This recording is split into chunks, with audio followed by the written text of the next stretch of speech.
Bien, bonjour à tous et bienvenue à notre webinaire Marché US de la santé, opportunités et conseils pour lancer sa société aux États-Unis. Ce webinaire est co-organisé par la Chambre de commerce franco-américaine de Nouvelle-Angleterre, le comité santé de la Chambre de commerce de franco-américaine de Nouvelle-Angleterre et la FACC du Texas. Bienvenue et merci d'être inscrits aussi nombreux à ce webinaire. Je suis Ludivine Wolksick, la directrice de la Chambre de commerce de Boston et l'événement est également organisé par la Chambre du Texas et vous pourrez avoir une présentation un petit peu plus tard de Constance Bost. L'objectif aujourd'hui est de vous présenter des interlocuteurs auxquels vous allez pouvoir vous adresser dans le cadre de votre développement aux États-Unis. Et on a prévu 4 interventions.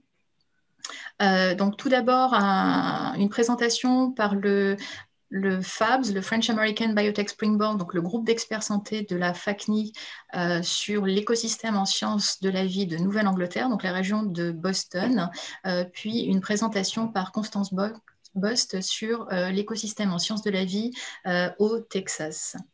Nous aurons par la suite donc une présentation détaillée par Elsa Lévy-Passer, qui fait partie de notre comité santé, sur les meilleures voies pour établir une présence aux États-Unis pour votre société dans le domaine de la santé.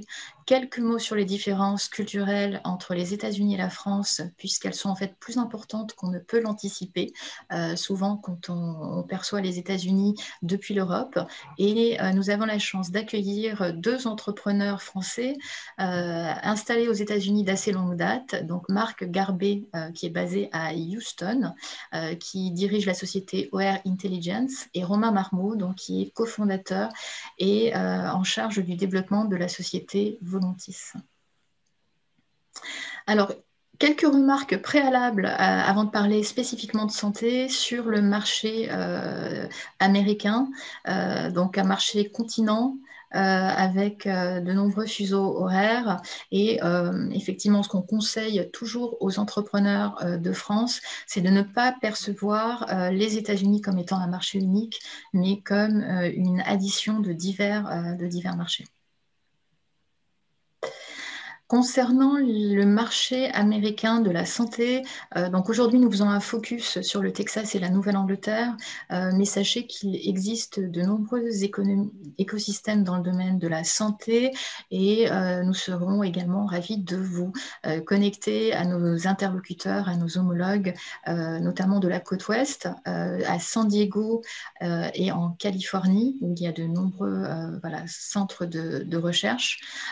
Autre écosystème important dans le domaine de la santé, le Midwest, avec notamment le Minnesota et la Pennsylvanie.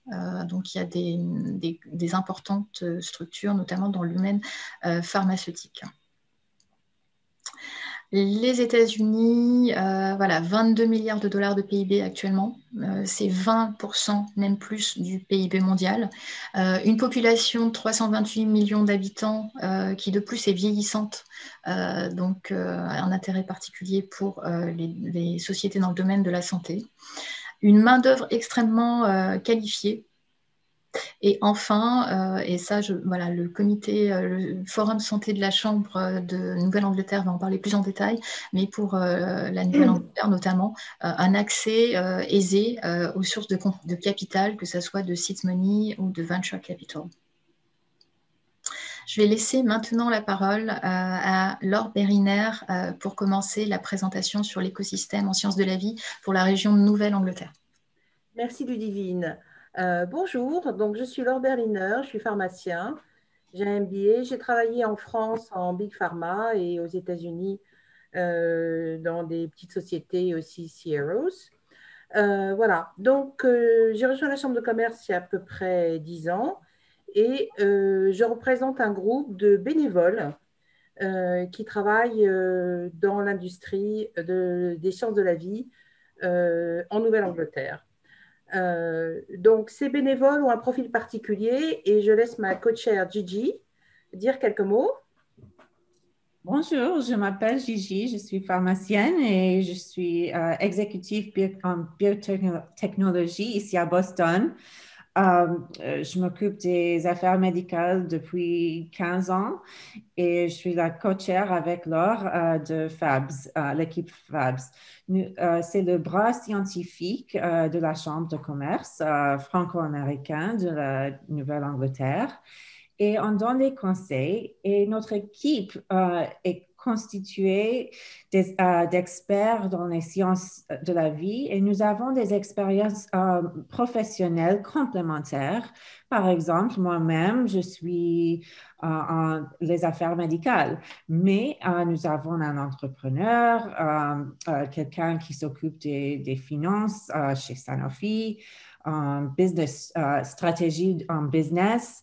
Toutes les fonctions qui sont dans le cadre, dans les sciences de la vie. Et nous avons aussi travaillé avec des maladies complémentaires, comme moi, j'ai travaillé en gastro, en néphrologie, mais d'autres personnes, membres de notre équipe, nous avons plein d'expériences dans chaque maladie et cadre thérapeutique. Aujourd'hui, on va partager avec vous les bénéfices de l'écosystème scientifique à Boston et à Houston pour des boîtes franco-américaines et donner quelques conseils pour bien travailler avec des Américains. Next, Ludivine. OK. Nous sommes très fiers d'avoir un écosystème très puissant à Boston et à Cambridge. Comme vous connaissez sûrement, nous avons des institutions de recherche et des hôpitaux de classe mondiale. Nous bénéficions d'une infrastructure, des ressources très importantes pour soutenir les innovations.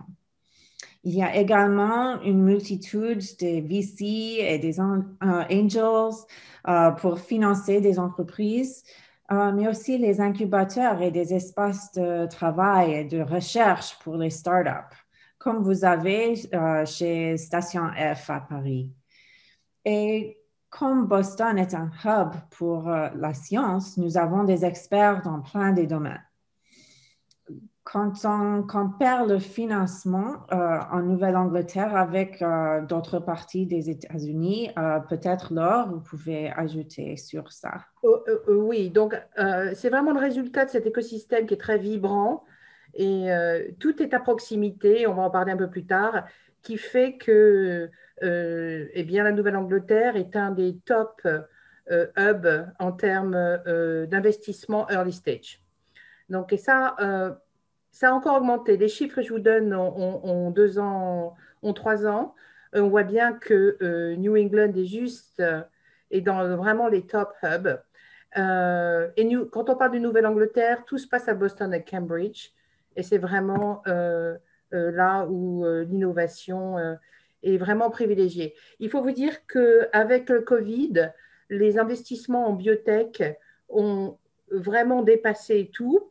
Sans doute que les gens ne savent pas où mettre leur argent. On a aussi Moderna Thérapeutique qui est à Cambridge et qui a dû montrer la voie. En tout cas, l'innovation, il y a de l'argent et les gens innovent, les VC innovent dans des sociétés prometteuses. Next. Gigi? Saviez-vous que les grandes compagnies pharmaceutiques comme Sanofi ont quitté la région New York pour venir ici s'installer à Boston? Pourquoi? Mais c'est pour la recherche et le business doivent être proches physiquement pour booster les échanges qui sont très nécessaires à l'innovation. Nous avons un don vraiment unique pour aider et donner la structure pour les entreprises ici. C'est facile de trouver localement des talents nécessaires à votre développement. Et comme ça, je voulais noter que la French Tech, il y a une initiative en 2021 pour ressources humaines. Donc, on a des choses qui vont aider toutes les entreprises.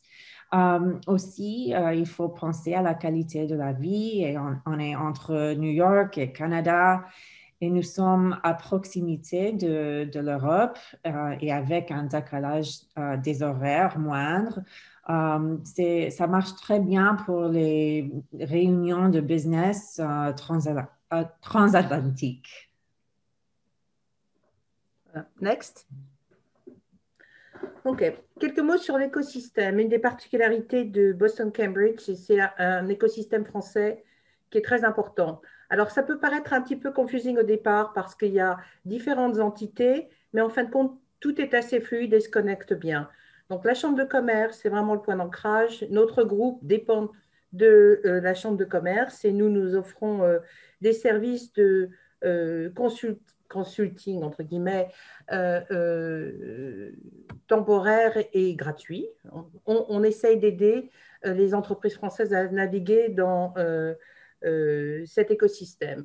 Le consulat est très actif. La mission française de sciences et technologies organise des programmes d'innovation pour les entreprises américaines allant en France, mais aussi de l'autre côté, c'est le programme NETVA, vous avez peut-être entendu parler. Donc, on travaille avec eux aussi. La French Tech est très digitale. On les connaît bien. Certains de leurs représentants sont dans notre groupe. Donc, c'est encore un système qui marche, qui n'est pas du tout en silo, mais très fluide. Business France fait partie de notre groupe. C'est l'organisation gouvernementale pour se développer à l'étranger. Café des sciences et les conseillers du commerce extérieur très actifs. Donc, on vous aidera à naviguer si vous voulez vous installer à Boston. Il y a aussi un écosystème Massachusetts qui est très puissant avec MassBio, qui est une grande trade association, un grand groupe avec beaucoup de networking possible, et le Massachusetts Life Science Center qui offre beaucoup d'incentives. Mais Gigi va en dire quelques mots. Next. Vous voyez un écosystème très vibrant avec beaucoup d'organisations et des réseaux de soutien. Merci, Laure. Oui. Alors, pour résumer, pourquoi Boston et Cambridge? On vous a mis deux photos pour vous montrer. La première, celle du haut, c'est toutes les sociétés, les entités qui sont tellement de sciences de la vie. Donc, vous voyez que tout est regroupé et on peut aller de l'une à l'autre à pied.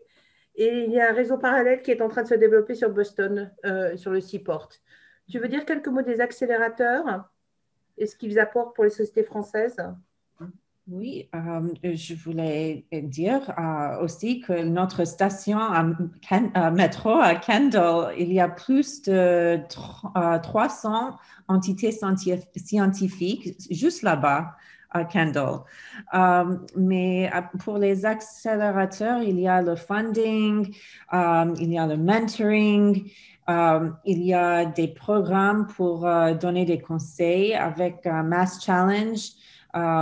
Pour les boîtes et aussi peut-être vous avez entendu dire de CIC parce qu'il y a pour les startups si vous n'avez pas facilité pour le labo et de la recherche, il y a des endroits pour faire de la recherche aussi.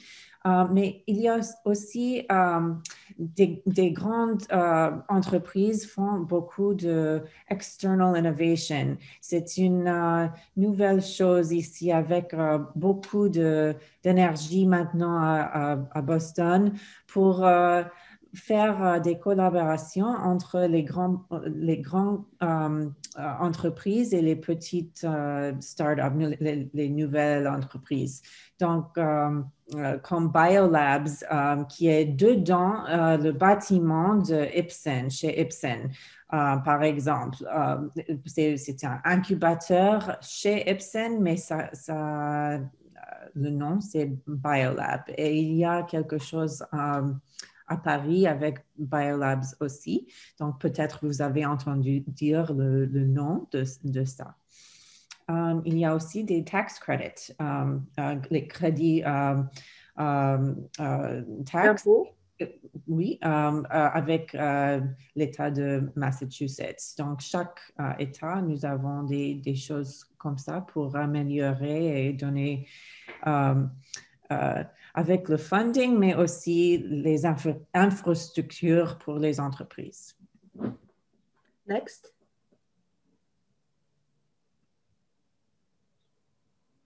Ludivine, next. Okay.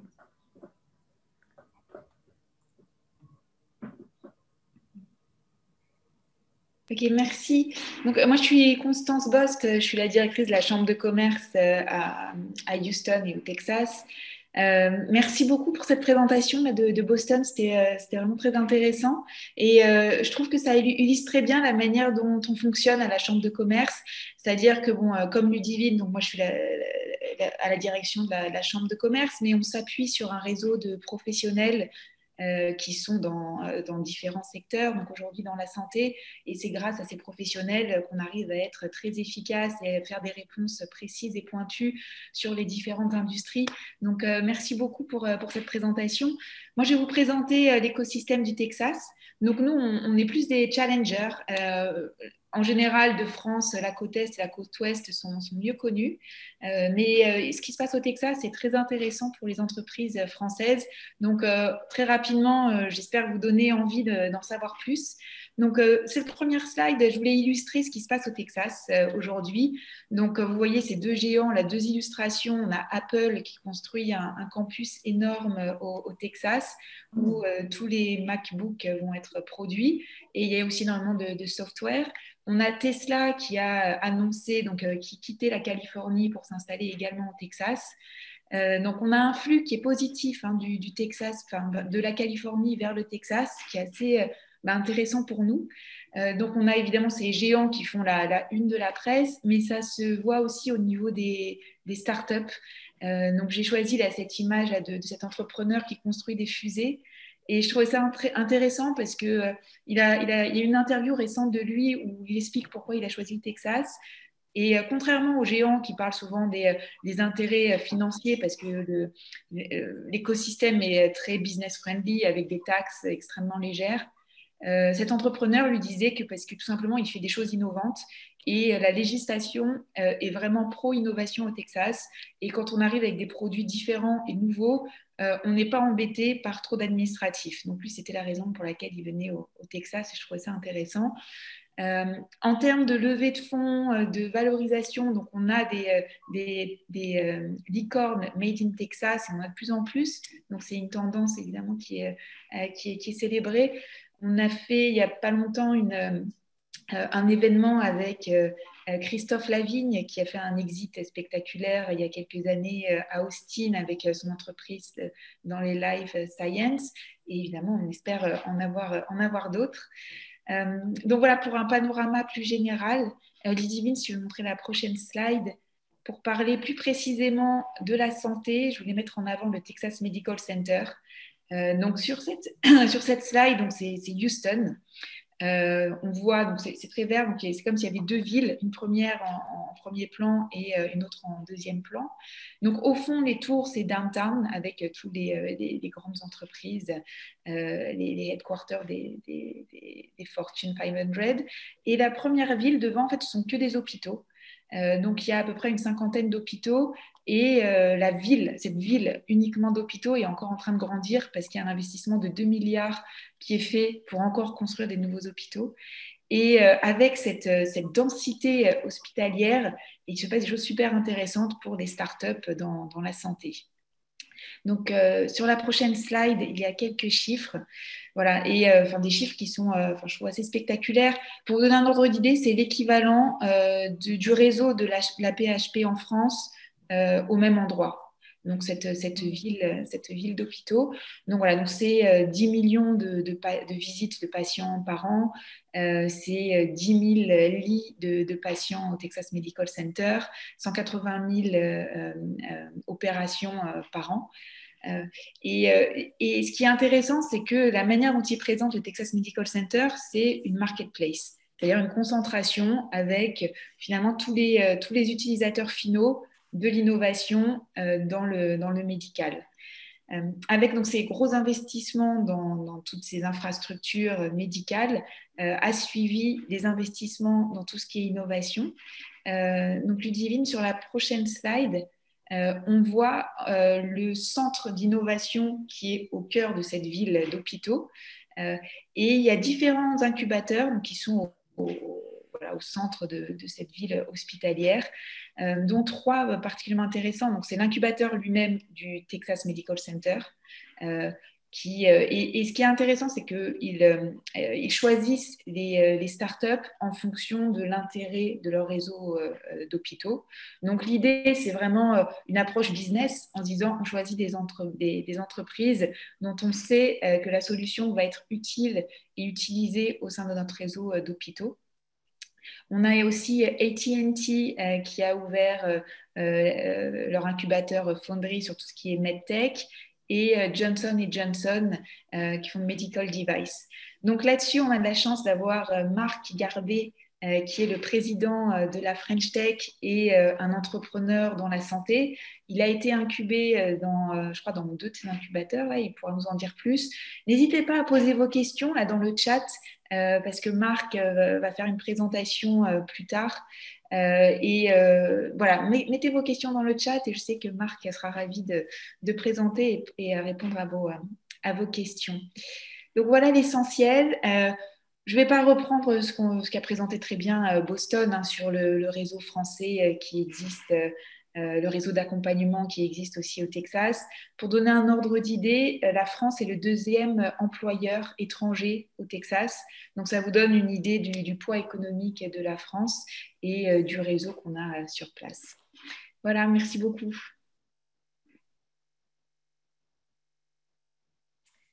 Bonjour, Elsa Lévy-Passeur, je suis franco-américaine et juriste de formation. Je suis depuis plus de 15 ans établie en Nouvelle-Angleterre, enfin dans le Greater Boston Area, où j'ai exercé le métier de juriste dans l'industrie pharmaceutique plus récemment. Ça fait plus de 7 ans que je suis chez Takeda.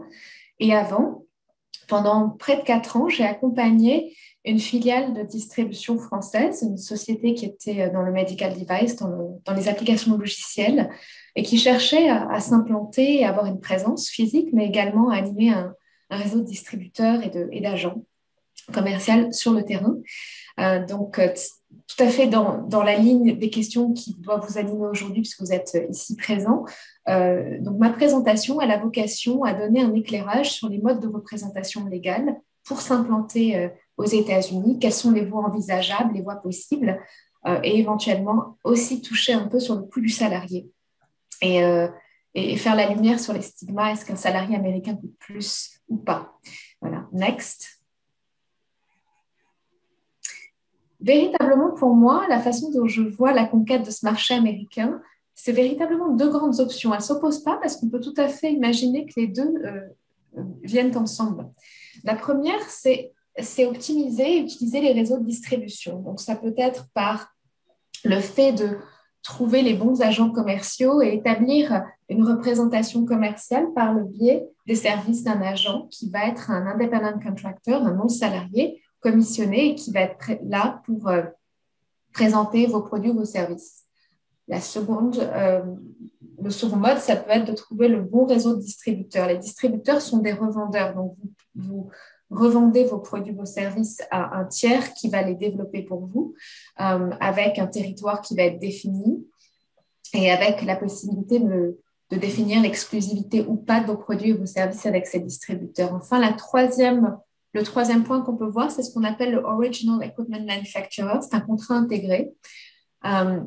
Et ça, c'est envisageable que si la technologie permet d'examiner l'opportunité d'un OEM, c'est-à-dire un contrat intégré. Pour prendre un exemple précis, quand vous achetez un ordinateur chez Mac, il vient déjà avec des softwares comme Keynote ou Linux, donc il vient déjà avec des contrats intégrés. Souvent, quand vous allez faire un scanner, un IRM, la machine elle-même, au Logic G, a déjà aussi un software d'optimisation pour le post-traitement de ces images et pour aider au diagnostic. Donc, l'OEM uniquement, c'est la technologie le permet.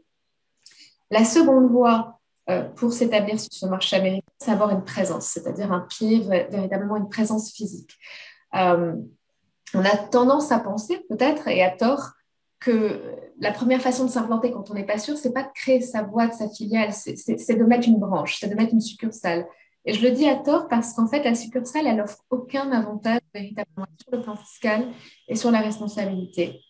La succursale, elle est qu'un établissement secondaire ouvert par la société mère à l'étranger pour faciliter l'extension géographique et commerciale de ses activités et de sa relation avec la clientèle. Mais la succursale n'a pas l'autonomie juridique, donc elle n'a pas de patrimoine distinct de la société mère, donc elle ne fait pas écran. En cas de liability et de claims, la mère n'est pas protégée comme elle le serait avec une filiale. Et également, comme la branche est vue comme une société étrangère, elle est considérée comme non résidente et de ce fait, elle fait l'objet de mesures discriminatoires sur le plan fiscal et d'imposition plus élevée. Donc, le risque pour la société mère, c'est qu'elle soit soumise à l'impôt sur les US, sur l'ensemble de ses revenus d'entreprises entières en France et aux US, et non seulement des revenus générés par la seule succursale. Donc, véritablement, peu d'intérêt de se dire que la voie privilégiée, ce serait la succursale. Il faut mieux favoriser la création d'une filiale plutôt que d'en retarder sa création. Bien évidemment, le mot filiale, ça abrite quelle forme juridique comme en France? Est-ce qu'on va s'orienter vers une société anonyme, une corporation, ou davantage une SARL? Ici, ça serait davantage une Limited Liability Company. Et pour ça, ça requiert les conseils d'un avocat / comptable fiscaliste qui va vous orienter sur la forme la plus adaptée et la plus fluide pour votre société. Autre possibilité de présence physique, c'est la possibilité d'une joint venture ou le rachat d'une société. Mais ça suppose que vous ayez déjà une connaissance approfondie du marché, que vous ayez vu ou ayez la possibilité de vous rapprocher d'une société étrangère, donc américaine, qui ait une complémentarité d'objets. Et ça ramène aux mêmes questions que pour la précédente, pour la filiale. Quelle entité pour cette joint venture? Qui va la gouverner? Comment va être la composition de son board of directors? Comment est-ce qu'on va faire tout ce qui concerne les dispute resolution? Qui sera propriétaire de l'API? Ce sont des questions qui finalement même vous dépassent quand on est dans l'idée de s'implanter dans un premier temps et de créer une filiale. Next. Alors, je reviens un petit peu sur cette première voie. Donc, l'avantage et l'inconvénient d'avoir une représentation qui n'est pas physique, mais d'avoir à animer un réseau de distributeurs, que ce soit l'agent ou le distributeur. Pour l'agent, l'avantage, c'est que finalement, il y a un faible coût d'entrée puisque vous n'avez pas de présence physique ni fiscale, vous n'avez pas de salariés, donc pas de payroll, et vous gardez le contrôle des prix et de la relation client et surtout du contact final avec vos clients. Donc, une optimisation du chiffre d'affaires de détail. Mais en revanche, on ne peut pas exiger d'un commercial qu'il ait toutes les compétences, qu'il s'investisse, qu'il ait le temps, parce qu'il n'est pas votre salarié, qu'il faut le diriger, mais avec beaucoup de souplesse, parce qu'il est un independent contractor. Donc, très souvent, pour de la technologie de pointe, l'agent peut se révéler inadapté, et inadapté aussi pour le lancement d'un nouveau produit.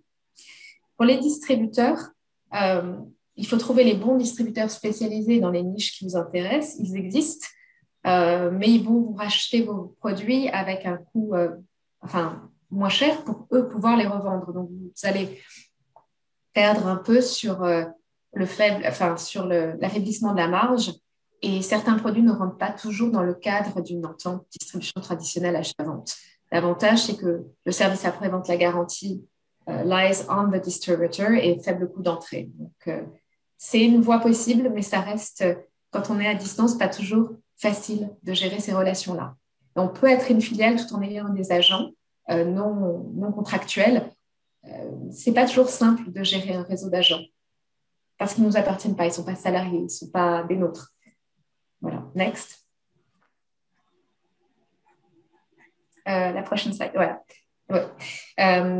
En revanche, quand on crée une filiale, il y a un certain nombre de questions à se poser en effet.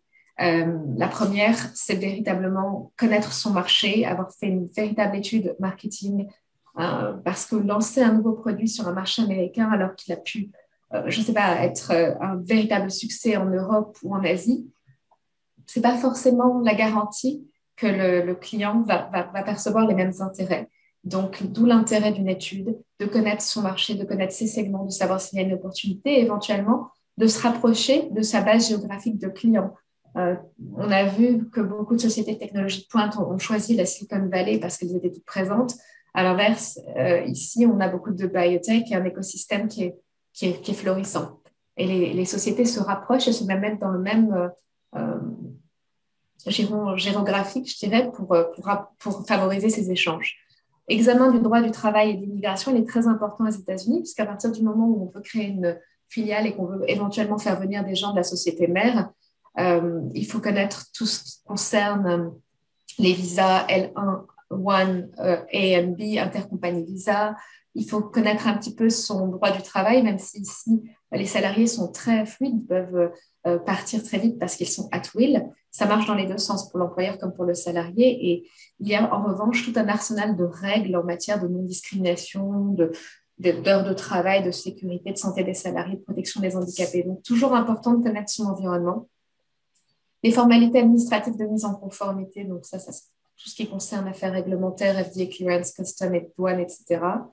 Pensez à être bien entouré pour tout ce qui concerne propriété intellectuelle et confidentialité des échanges, donc avoir les bons interlocuteurs et les bons avocats. Et le choix d'une équipe managériale compétente, avoir peut-être des gens de votre société mère ici présents avec des têtes américaines, parce que le succès d'une société, d'une filiale, c'est d'avoir cette part de culture française, mais aussi d'avoir des têtes américaines. Prochaine slide. J'ai voulu faire un comparatif sur les prochains slides sur le coût d'un salarié aux US. On se dit, et ce n'est pas faux, qu'un salarié à fonction équivalente coûte plus cher. Oui, c'est vrai. Enfin, je parle de la région de Boston. Sur certains postes de scientifiques, on paye mieux ici qu'on paye en France. Mais en réalité, il y a moins de charges sociales. Donc, les charges sociales sont peut-être plus faibles, mais mettre en balance le fait que pour recruter du talent, il faut être généreux sur le package Employees Benefits. Je vais vous faire un breakdown assez binaire sur le montant des charges parce qu'il n'est vraiment pas aussi compliqué que pour un employeur français. Quand on embauche, on paye peut-être 45% de taxes en plus sur SAF pour ce salaire. Ici, c'est assez simple. On a un Federal Unemployment and State Unemployment FUTA, Social Security et Medicare qui sont obligatoires et qui sont ponctionnés sur le salaire brut. Et à la charge de l'employeur, ce qu'on appelle le Workers' Compensation Benefits, qui est l'équivalent accident du travail, maladie professionnelle qu'on prend auprès d'un assureur. J'ai mis à la louche à peu près 900 de primes annuelles avec un assureur pour 1 à 4 salariés selon les assureurs. Et j'ai mis en avant les pourcentages de salaire brut qui partent d'un salaire brut. Donc, véritablement, peu de charges sociales. Prochaine slide. En revanche, ce qui importe beaucoup quand on choisit aussi son entreprise et son poste, c'est quel va être le package. Le package est très important pour un Américain. Il va regarder l'assurance santé. Donc, souvent, les sociétés, qu'elles soient biotech ou dans la santé, elles offrent un package très généreux au regard de la couverture maladie et dentaire des jeunes. Le Life NDND, c'est presque acquis que toutes les sociétés l'offrent. C'est une assurance sur la vie et la prévoyance et c'est la maladie de courte durée ou longue durée. Toutes les sociétés vont proposer ce qu'on appelle un 401k, qui est un Company Pension Plan, qui est l'équivalent d'une retraite par capi, sachant qu'aux États-Unis, la retraite par répartition, elle offre peu. Et donc, du coup, les salariés défiscalisent un pourcentage de leur salaire chaque mois et à l'employeur d'abonder. Donc, les employeurs généreux, dans une fourchette de 3 à 5%, vont abonder ce plan. Prochaine slide. Et d'autres choses existent qui sont véritablement spécifiques aux salariés, enfin aux salaires américains. C'est cette notion de FSA, Flexible Spending Account, qui est aussi offerte par les employeurs de qualité, qui est la possibilité pareil, pour le salarié de défiscaliser, de mettre de l'argent pour le healthcare, pour des dépenses de santé, pour des dépenses de dependent care, donc garde d'enfants. Et l'employeur aussi peut abonder ses FSA et c'est limité à 5 000, c'est 5 000 par salarié par an. Donc, s'il y a 2 salariés dans un couple, par exemple, c'est une limite qui est fixée par l'IRS, l'équivalent du fisc. Les employeurs donnent en moyenne au moins 2 à 3 semaines par an de vacances. Des bank holidays, il y en a des jours fériés dans une fourchette peut-être de 10 par an. Des jours sont donnés au titre de la maladie appelés sick days, entre 2 à 6. Mais cette année, avec le Covid, on a vu qu'on avait un package en plus pour les jours Covid de maladie. Donc, il y a les jours de maladie et les jours de maladie Covid. Et ces jours-là, parfois, vont jusqu'à 10 jours et couvrent également les ascendants, c'est-à-dire les enfants du salarié. Personal Day, c'est des jours de convenance personnelle, entre 2 et 5, j'ai mis 2, mais c'est un minimum.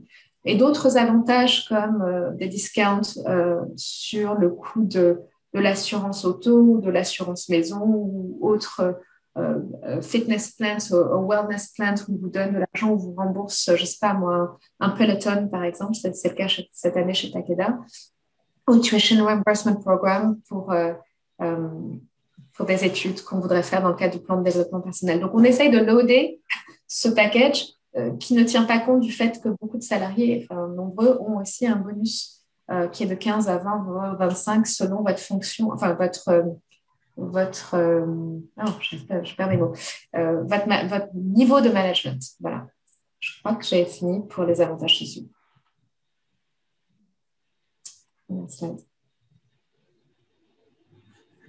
Merci Elsa. Maintenant, on va donner quelques conseils pour bien travailler avec les Américains. Et merci. Next. Il faut être clair, concis et bref avec les Américains et avec votre présentation. Il faut vraiment connaître des concurrents et votre proposition de valeur. Plusieurs fois, on voit que vous connaissez les entreprises françaises, peut-être connaissent les concurrents en France ou en Europe, mais pas aussi bien les gens et les concurrents aux États-Unis. Donc, peut-être avec des ressources et des équipes comme nous, on peut donner des conseils et pour améliorer votre knowledge, connaissance de les concurrents et des concepts qui sont ici aux États-Unis. C'est aussi vrai pour la value proposition. Les sociétés qu'on reçoit avec le FABS, très souvent, n'ont pas clarifié leur value proposition. Et pour un public américain, c'est ce que dirait Jim, c'est what's in it for me. C'est se mettre dans la peau de celui qui vous écoute et culturellement, il faut très vite lui dire qu'est-ce qu'il a, quel est l'avantage pour lui. Oui, c'est absolument vrai. Notre Jim, il est dans la salle. Il peut dire quelque chose pendant le chat ou je ne sais pas si...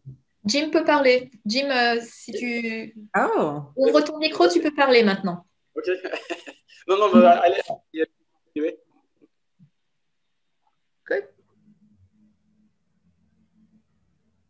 Merci. Et aussi, on voulait dire qu'on aime faire le business avec des gens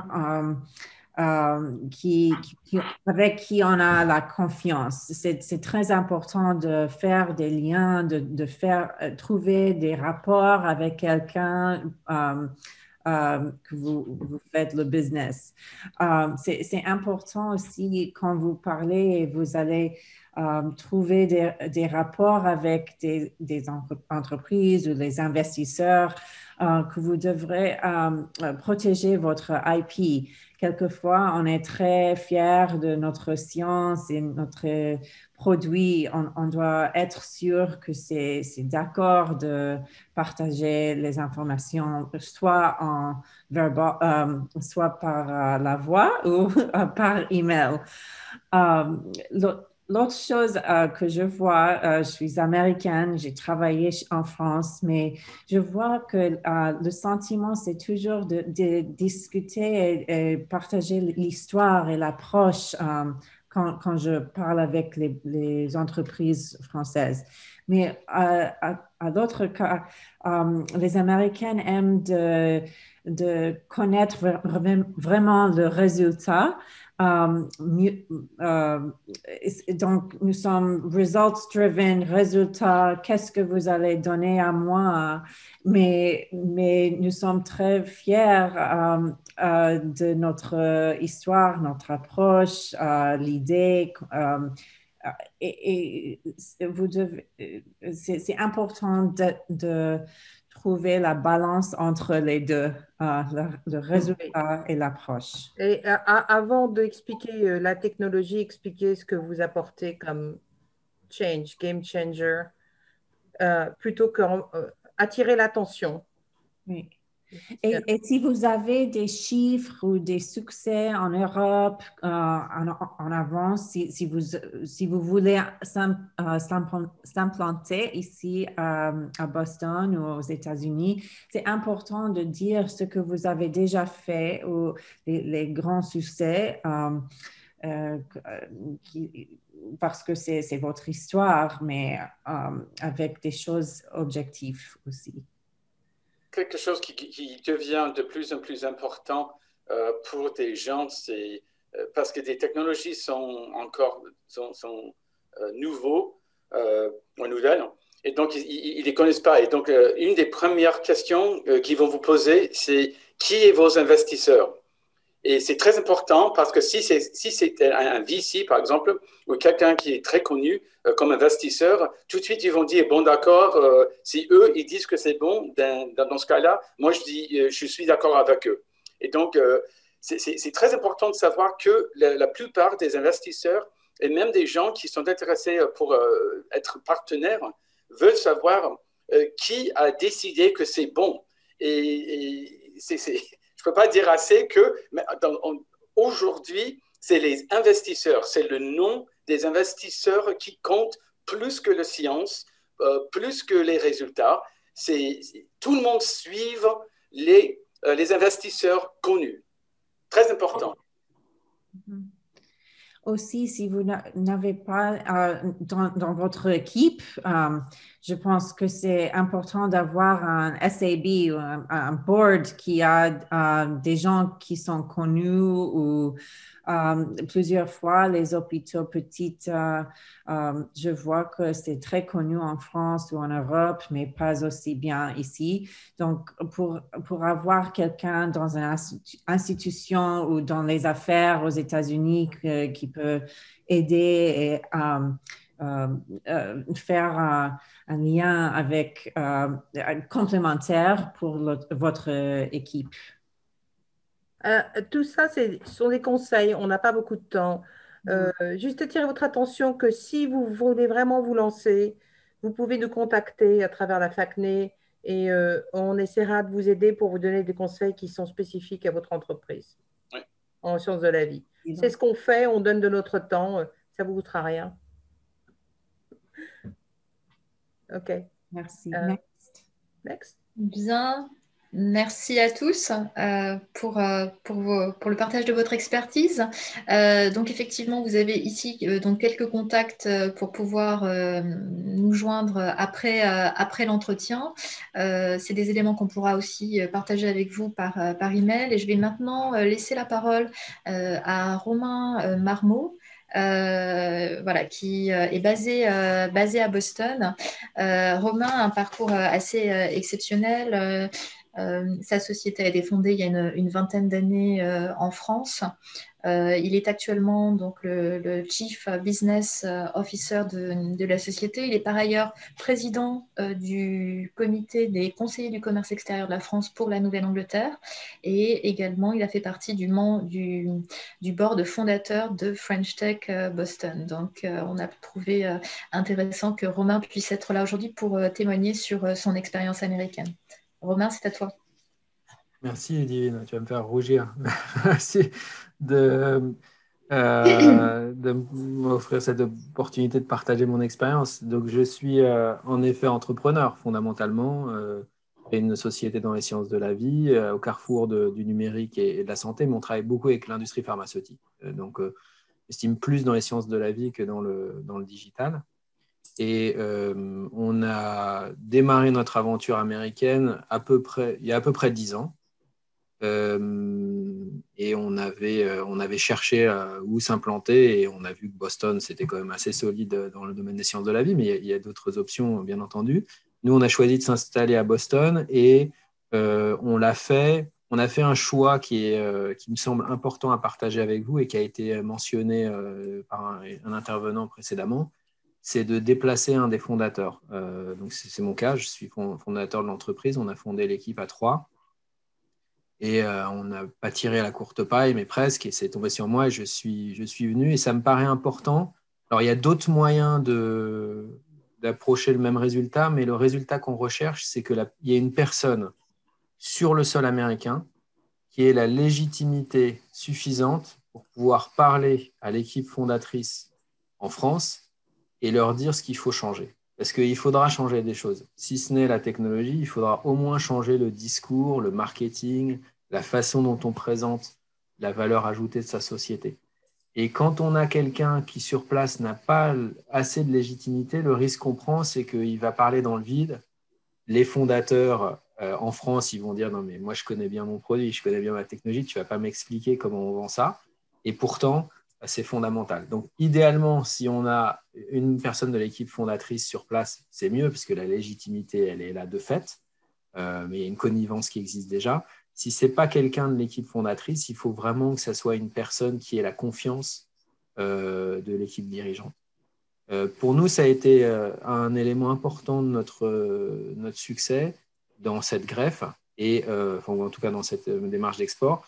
Et on ne l'a pas inventé, cette idée, on l'a eu en rencontrant pas mal d'entrepreneurs qui étaient passés par là aussi avant nous. Donc, c'est un enseignement qui, à mon avis, survit au temps. Qu'est-ce que je peux vous dire d'autre sur ce qui me semble important? Dans les premières étapes, on a failli faire une erreur, c'était de vouloir trop s'occuper des fonctions support nous-mêmes. Parce qu'on faisait ça en France. En France, toujours l'idée qu'on peut parfois faire les choses un peu en bricolant et puis ça va être plus rapide, moins cher, etc. Et dans le cadre d'une démarche d'export aux États-Unis, c'est souvent une mauvaise idée parce qu'on a peu de temps et un budget assez serré pour faire la différence et montrer que ça marche. Donc, passer du temps à s'occuper des fonctions support, de finance, de HR, etc., sans s'appuyer sur des partenaires et des prestataires qui sont là pour faire ça, c'est une erreur. Il faut vraiment se concentrer sur l'essentiel, développer son business, développer le portefeuille client, la technologie, etc. Et du coup, s'appuyer sur les ressources qui existent, qui sont nombreuses, et qui d'ailleurs ne sont pas forcément très chères, parce qu'il y a des gens très bien comme aux Fabs, qui sont là pour vous donner du conseil et du soutien. Alors, ils ne vont pas faire votre comptabilité, mais en revanche, ils peuvent vous aiguiller vers les bonnes personnes pour faire ça facilement, efficacement, je dirais.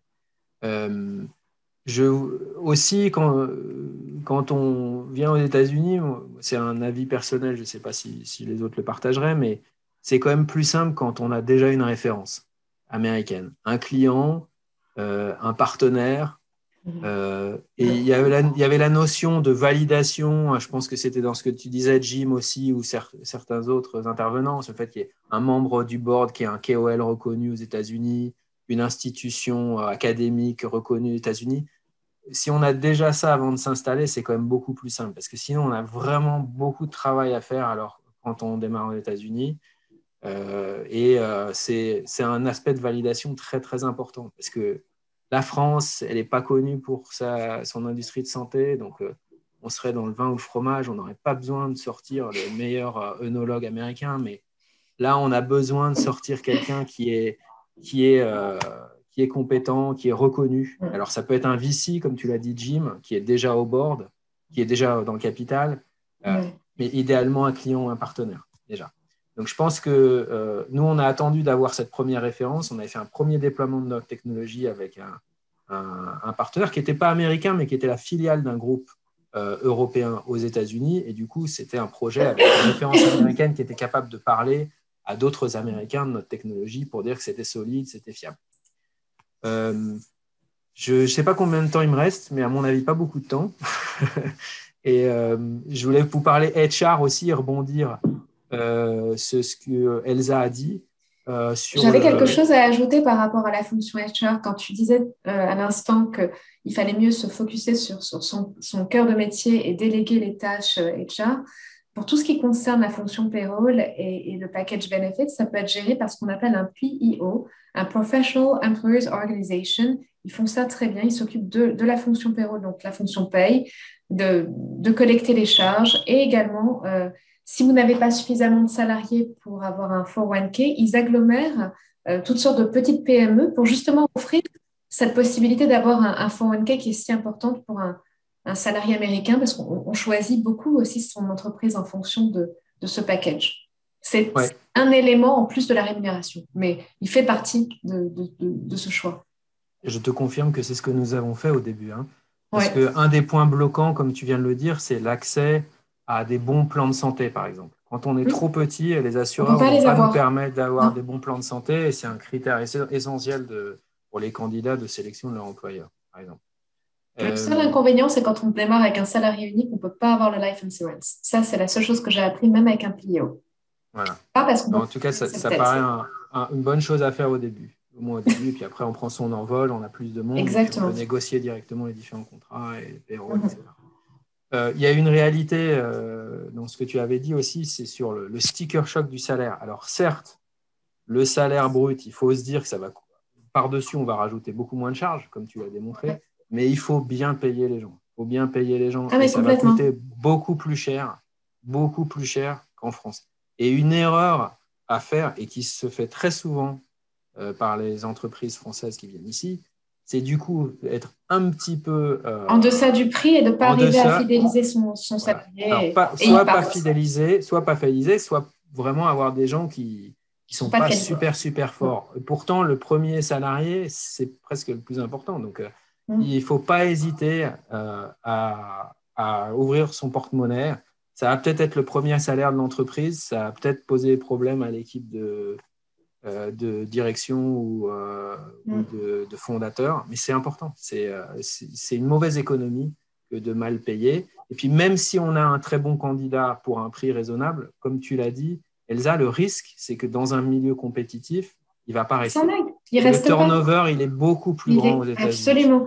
Et il y a une souplesse dans le droit du travail américain qu'on n'a pas en France, c'est-à-dire que quelqu'un à un niveau de management élevé doit donner une notice de préavis qui est de 3 mois. Ici, ça n'existe pas.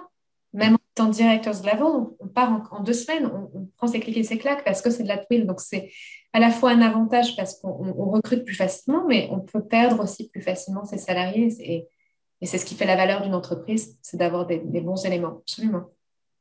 Et alors, je vais finir sur un dernier point parce que je pense que j'ai grillé tout mon temps. Non,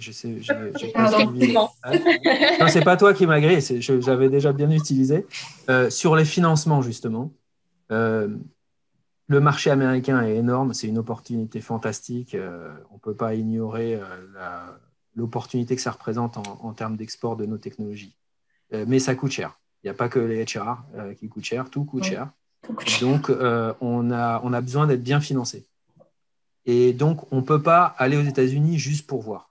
On ne peut pas payer pour voir. On se dit, tiens, j'ai un peu d'argent, j'y vais 2 ans, puis je vais voir si ça marche. Non, il faut être sérieux, il faut être correctement financé, il faut avoir bien planifié le fait que HR, ça va coûter, tout va coûter plus cher. Et à la clé, il y a une fantastique opportunité avec un marché qui est 10 fois plus grand. Donc, tout ça est en cohérence. Mais comme le disent les Américains, il faut dépenser de l'argent pour gagner de l'argent. Et c'est particulièrement vrai sur ce marché.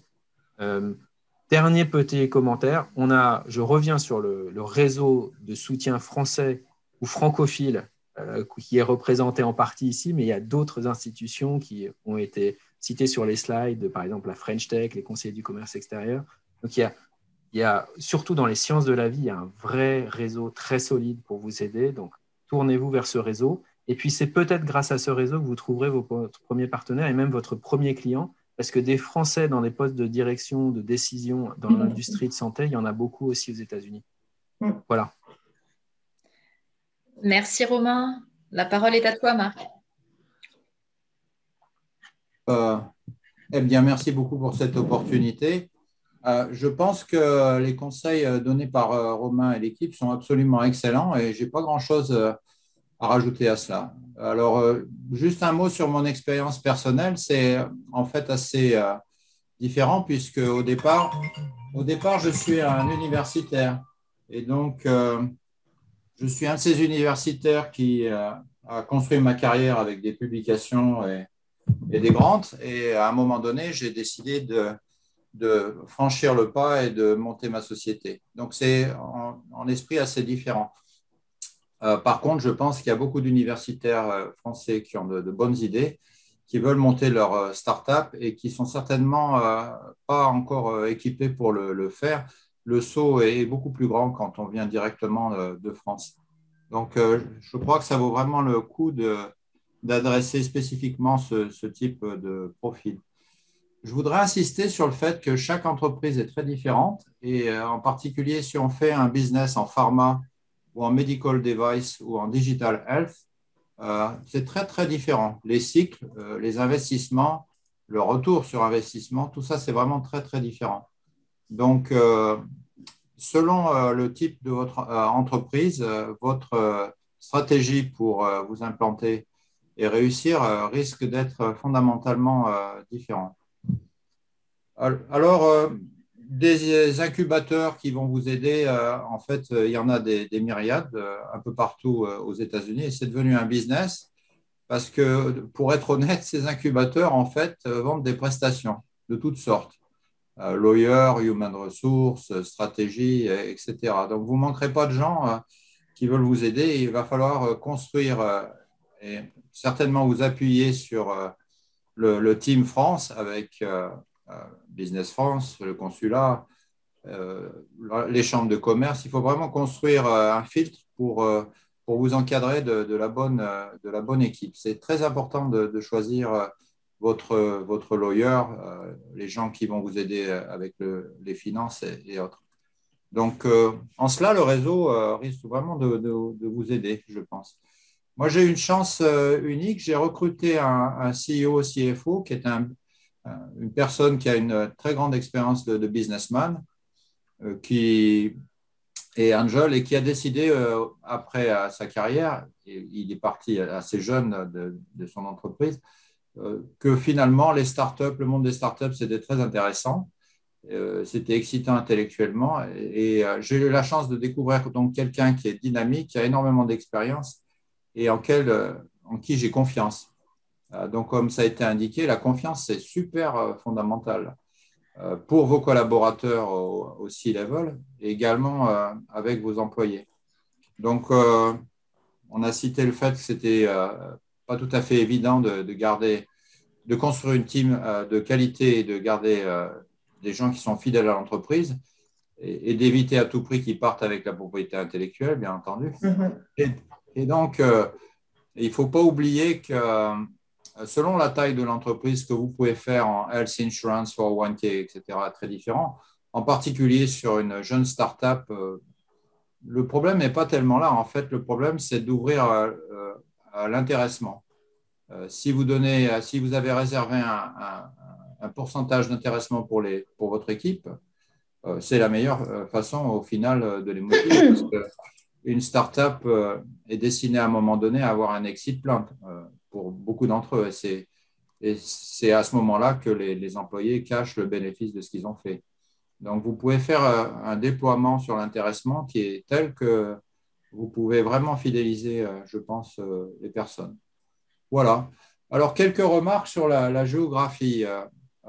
Je pense que, vu de France, on a tendance à penser qu'il y a Boston, Silicon Valley, tous ces grands centres. Et en fait, si vous regardez l'histoire du business aux États-Unis, ça ne s'est jamais passé comme ça.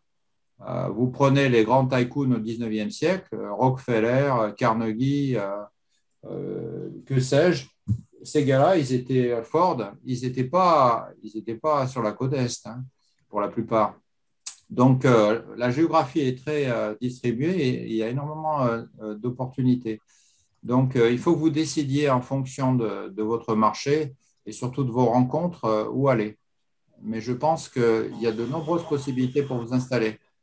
Juste pour vous donner un exemple, la plupart des villes investissent. Washington, D.C. vient de toucher un package de 700 millions de dollars avec le Covid. Inutile de vous dire qu'ils vont mettre de l'argent sur les incubateurs, l'innovation, etc. Moi, je suis à moitié entre D.C. et Houston, donc je le vois bien en première main. Donc, choisissez en fonction de votre lieu d'installation, en fonction des relations que vous construisez. Ça me paraît très important. Et une autre chose qui me semble aussi importante, c'est que Covid a vraiment changé la façon de faire le business. Et on n'a pas encore compris toute l'étendue des changements qui vont être liés à Covid. Donc, les entreprises vont être certainement plus distribuées et avec des liens plus distants, puisque beaucoup de choses se font comme ça de manière impersonnelle. Donc, ce n'est plus vraiment le cas où vous allez dans une ville et vous rencontrez chacun et vous faites votre business. Pour l'instant, ça ne marche plus comme ça. Et je ne sais pas si cette façon de faire du business va revenir. Donc, quelque chose à garder en considération. Moi, personnellement, je suis installé à Houston à cause de mon histoire et du centre médical. J'ai eu des postes universitaires et je travaille à l'hôpital ici. Mais mes sponsors sont à Boston. Je travaille avec 2 grandes compagnies de medical device qui jouent le rôle de distributeur. Et en fait, ils sont dans la région de Boston. Et ma boîte est vraiment distribuée parce que j'ai recruté des collaborateurs en Europe. Donc, réfléchissez un peu à l'aspect distribué. Et du coup, choisissez le lieu d'implantation en fonction de vos relations personnelles et puis aussi des facilités qui vous sont faites. De ce point de vue-là, le Texas est devenu extraordinaire. Comme Constance l'a dit, de nombreuses compagnies ont déplacé leur headquarter. Alors, on parle de Tesla, mais il y en a bien d'autres. Et je pense qu'ils ont choisi ça pour des raisons claires au niveau économie. Il y a vraiment des investissements qui peuvent capter. Et à partir du moment où ces grands players viennent, évidemment, ça va favoriser les startups parce que l'innovation est encore faite dans les startups la plupart du temps. Donc, ces grosses boîtes ont besoin de cet écosystème et vont le développer au besoin. Voilà, quelques remarques comme ça, personnelles. En 5 minutes, on ne peut pas vous donner de récipe pour la solution.